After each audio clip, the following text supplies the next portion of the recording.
Welcome to the Legacy All-Stars podcast. We feature inspirational stories from people who dedicate themselves to helping others. Here is your host, Alan Pawlowski. Welcome back to Legacy All-Stars. This is Alan Pawlowski, your host. This is part 2 of a special 2-part episode with Wang, co-founder of Linens and Love. I hope you enjoy the show. Yeah. I want to shift into, look, you talked about maintaining the tech stack and being able to afford to provide this technology, and especially with a model that's more focused on contribute what you can for those shelters that do have a budget. How can people get involved in a meaningful way to actually support what you're doing and maybe help subsidize some of the costs that you're incurring in order to make this a reality? Yeah, that's a really wonderful question. And I have reflected a little bit about this one. The first thing I want to share is that in any sort of, if we're thinking about effectiveness and effective altruism and how we allocate resources and what they bring back, what we found is that through this method, in simply sustaining the technology and the human outreach of bringing in the supply and the service that we provide and the clients that we serve, being shelters, we are able to get these high quality duvets, blankets, sheets for about 33 cents per linen. And that's not something that you'd be able to find on Amazon, wholesale, or anything else there. So we do really want to find more levels of involvement for people to basically make this tech continue to be possible, and specifically in our nonprofit. I would say for the leaders and the investors who listen, getting involved in a meaningful way is not necessarily about surface level CSR, but instead really about systemic stewardship. And this is where I really want to give a shout out to a wonderful mentor who you and I both love and know, which is Stuart Greif. We love Stuart. And Stuart is, for those listening, he has this executive leadership role, not just in the industry of travel and hospitality, but inhabits a role over at Forbes Travel Guide, and oftentimes a role as this person who is an unsolicited guru who gives me a lot of unsolicited dad jokes, but also deep wisdom. Oh, dad jokes to spare, for sure. Yeah. And he oftentimes will tell me, there's the quote that he had given me. He says, May, all of us too, right? You are the tree. You are not the soil. And he taught me that even the strongest mission truly cannot grow if it's not planted in the right environments with the right nutrients. I see so many things like Linens and Love is the tree. We can have the model, we can have the results, but to scale, you really do need a full forest of soil. Yeah. And we're not looking for more linens, because that's the thing, is there's so many, large scale hotel groups that will reach out to say, hey, take these off our hands. We're not looking for more linens. We're looking for operational partners and systemic underwriters. I think about Stuart's own involvement. He is the blueprint for this. He doesn't just offer off the cuff advice. He uses his level of, responsibility and his influence to open doors for people, to facilitate handshakes, like conversations like this one, and to just introduce so many other, young leaders or female leaders or just leaders in general to other titans of that hospitality world. And I also love this other quote that he had once given me when I was feeling particularly naive and demoralized, and he had said, May, systems will continue to prevail over goodness. Systems prevail over goodness unless you build enough consensus and the power to change them. And so I think a lot about, for people who are listening and asking, how can I get involved? It starts with using your your nutrients, your soil, your network, the control over resources, the strategic vision to help rewrite that level of industry role. And I think for a lot of people who are thinking, okay, maybe I'm not necessarily working in hospitality right now, but I would love to contribute or figure out what I can do to think about tech for good. We are currently in this strategic window where technology like agentic AI, which you and I have spoken about briefly, but it has so much potential to solve a lot of these logistic problems that yesterday's tools just could not, right? Building this DoorDash for linens, the current iteration of it, has cut down on the coordination time from weeks to minutes. But if we had this level of funding for expansion, we would be able to do so much with not just the logistics bridge, but the level of outreach and partnerships work really just transforms industry waste into community asset. And my last Stuartism, which I loved looking down one of his most recent texts. That never gets old for me because he's one of my really close friends. Yeah.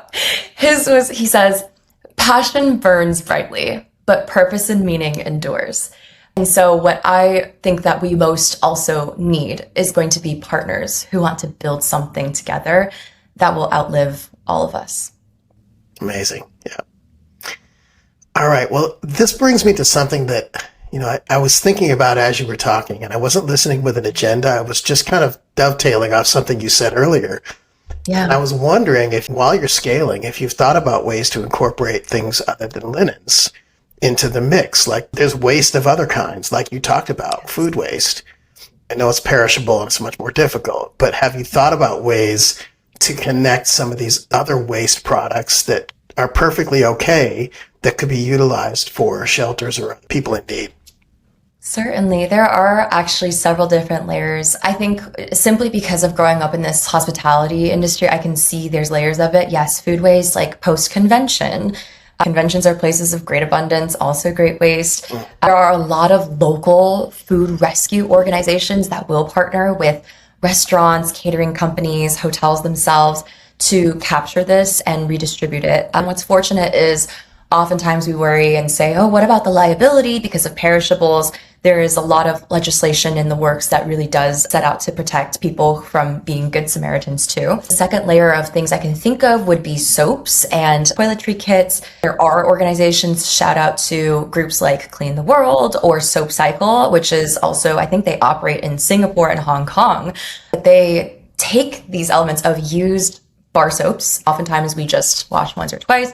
Soap Cycle will actually manually shave off these outer layers and reprocess these to be used in developing nations as, soap so that people are not falling ill from hygiene related reasons.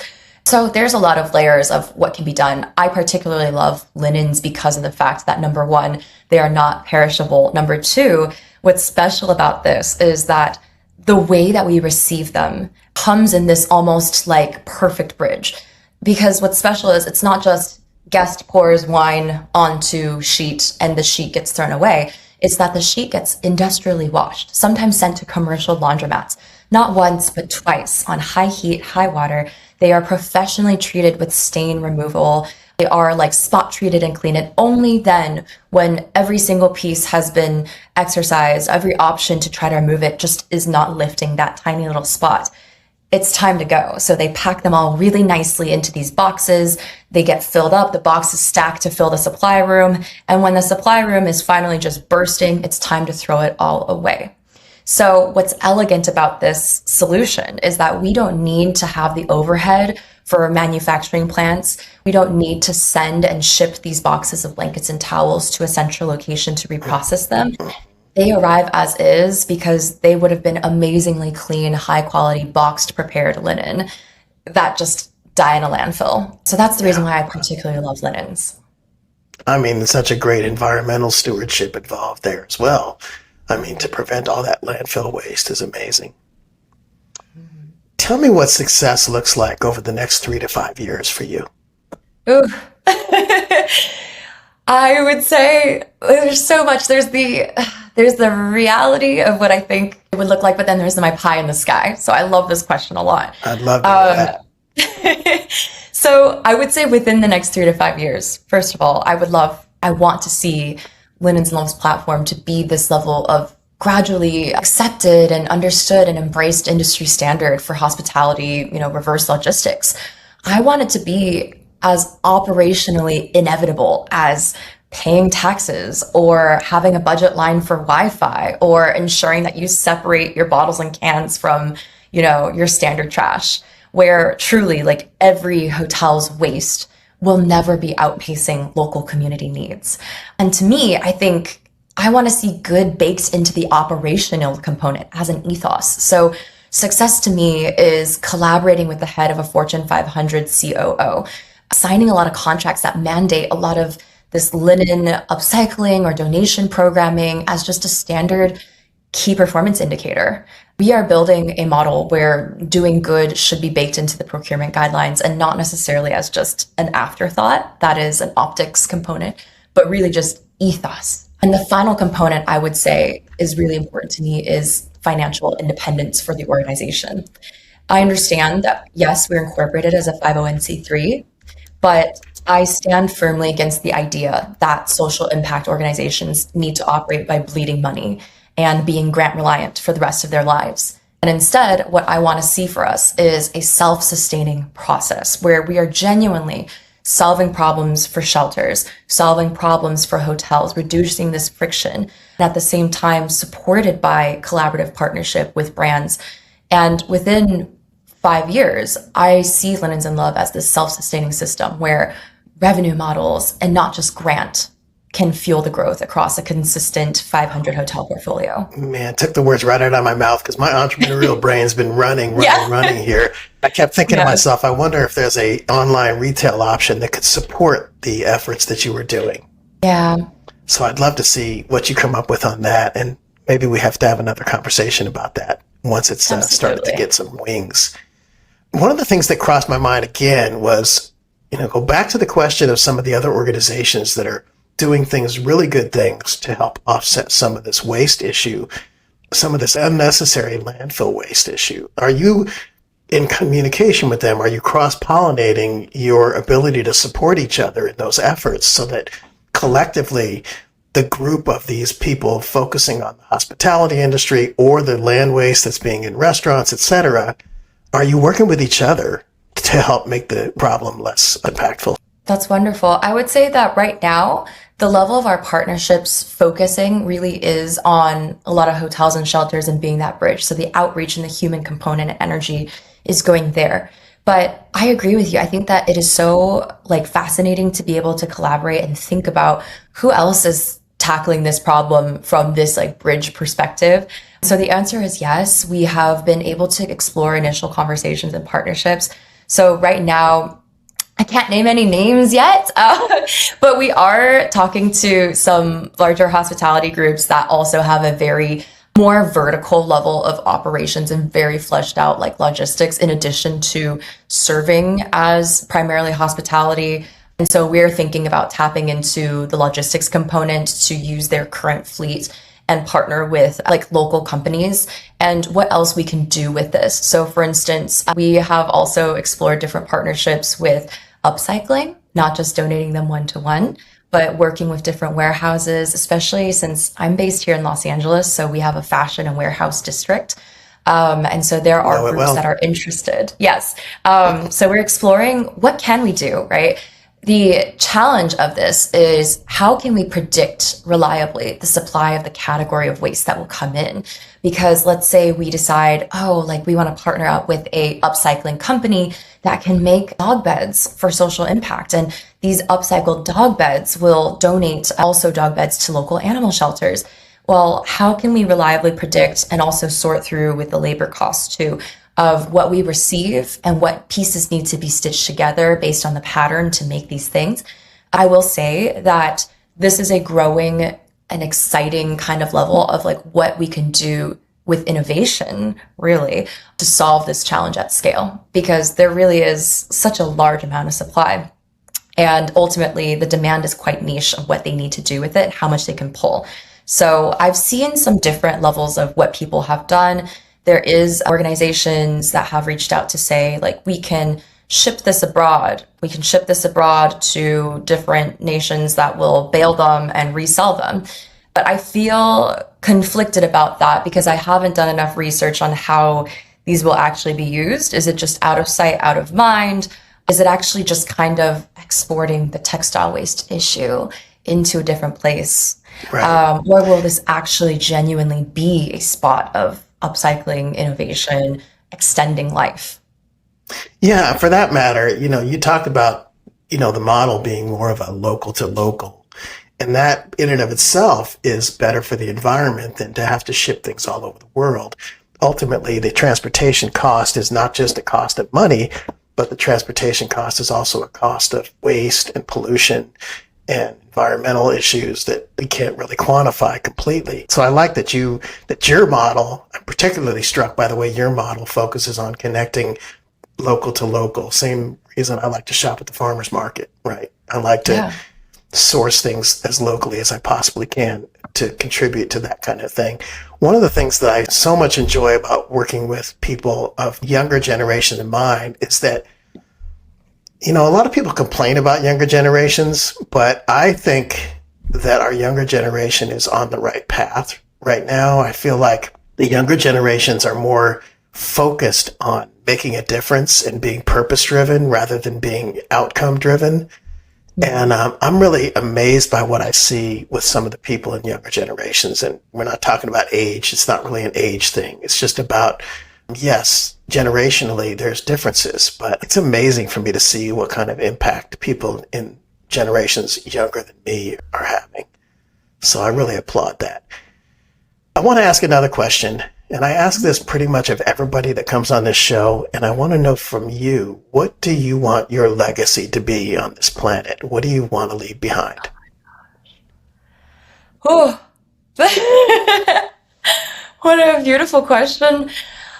I think there are so many things. And it's not just linens and love related, but I will start with linens and love because that's the easiest thing. Several layers. The first one really is just shifting an industry norm and proving that, and I understand that we have to work within the constraints of capitalism, but I wonder and I want to co-create, and it's something that you mentioned about the younger generation is there a way and a future in which this concept of value maximization escapes simply top line and bottom line and also includes the element of value maximization in terms of, do we feel good about what we do, regardless of what industry we're in? I understand the mechanics of business. I understand the entrepreneurial urge to maximize what we can do by solving a problem, providing a service, creating a good. I understand the importance of how hyper-competitive we are in a world where parting with money is something that requires a lot of thought and competitiveness to achieve. But I would love to see within my lifetime's legacy a constant, ever increasing shift away from this feeling that somehow we are trapped by the constraints of capitalism determining what we can do. Because in doing so, it's almost like we are self-defeating. If that is the case, then we wouldn't be caring too much about carbon emissions because there's not really much money to be profited out of in doing so or constraining or limiting our production. In doing so, we wouldn't necessarily think about social impact because that is a very non-lucrative industry to go into. So I want to start seeing a world like that. And I have a lot of optimism actually for younger generations because there's this level of almost disillusionment with the standard. And I think that's a beautiful thing. The second layer that I want to see is really also just building that in and how that will be. The question earlier of like what success looks like over 3 to 5 years, the legacy really looks like that is it's not even just about linens. It's about finding really clever ways where we change the entire mindset of how things operate. It would be things like, the future coffee companies like Starbucks deciding, we are wasting a lot in disposable cups. Are there ways for us to drive retention and create loyalty programs by bringing your own utensils and cups into the program? Are there ways to mitigate concerns of hygiene? Are there ways that people and reasons why they would want to inconvenience themselves? I want to see that every industry gets excited about this idea of just where do I currently spot inefficiency, waste? Where do I see that as opportunity, connection? And I think what's special about that is it is a way to kind of reconcile the tension that we have, the idea somehow that doing good is intrinsically going to be expensive or a loss leader or another expense line with no real return. I think that it's almost like I want to see a generation of COO brains with like the largest heart who can speak the language of both greed and love. Yeah, I remember a previous mentor of mine that said, money's good as long as the money you make is directly proportional to the benefits you provide others. Mm-hmm. And I think that's something that I see in the younger generation. I'm really excited to see where that goes. Yeah. Well, we've come to the end of the show, and I'm just really enthralled at what you're doing. What stands out to me most about your story is your ability to see what others overlook and act on it. And you've built a bridge between excess and need, shown that real impact often starts with awareness and the courage to act. May, thank you for joining us. Love having you on the show. I love that you're making a difference. For our audience, thank you for joining us on Legacy All-Stars. We try to talk to people that inspire you, and I hope this one did, because it sure did me. Share it with somebody that's committed to making a difference. Other people need to hear these messages. Remember, legacy isn't something we leave behind. It's something we build every single moment of every single day. Until next time, keep leading with purpose. I'm Alan Pavlovsky, signing off for Legacy All-Stars.